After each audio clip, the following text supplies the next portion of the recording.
దొంగ ఇంకో దొంగ గురించి మాట్లాడినట్టుంది ఇక్కడ. హరీష్ రావు తిన్నాడంటే నువ్వు తినలేదా? నువ్వు తినకుండా అక్కడ దాకా వెళ్ళిందా?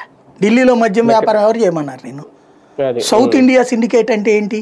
దక్షిణ భారతదేశానికి సంబంధించిన రాష్ట్రాలందరూ కలిసి ఒక సిండికేట్ అయ్యి ఉత్తర భారతదేశంలో వ్యాపారం చేయడం. యాడ్ నుంచి వచ్చినాయి నీకు? నువ్వేమంటివి? దాన్ని ఏమంటారు?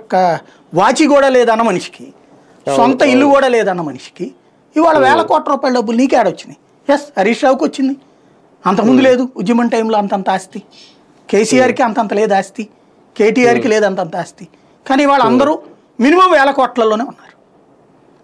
ఇంకా ఒకళ్ళ గురించి ఒకళ్ళు చెప్పుకోవడం, అదేదో అంటారు కదా, గొంగట్లు అన్నం తింటా ఎంట్రుకలు ఎత్తుక్కోవడం ఎందుకు? మీరు అందరూ సంపాదించుకున్నారు, సరే ప్రజలు కూడా పట్టించుకుని ఉంటే 39 సీట్లు ఇయ్యరు కదా, తిన్నారు అన్నటువంటిది నమ్మారు కాబట్టినే ఇచ్చారు. అవతలోళ్ళు కూడా అట్లాంటి దొంగలని భావించారు కాబట్టినే అత్యసరి ఇచ్చారు ఇక్కడ. నెంబర్ 1. నెంబర్ 2, బయటకు వచ్చాక ఆమె చేస్తున్నవన్నీ కూడా ఇలాంటి విచిత్రమైనటువంటి ప్రకటనలు. అదేంటి? తన లెగసీ సృష్టించుకోవాలనుకుంటుంది, తనకి తాను ఒక నాయకురాల్ని అని నిరూపించుకోవాలనుకుంటుంది. ఎందుకు? తను జైలు నుంచి వచ్చినటువంటి మచ్చ పోగొట్టుకోవడానికి. దానికి తన ఇంట్లో కూర్చుని మాట్లాడుకోవాలి.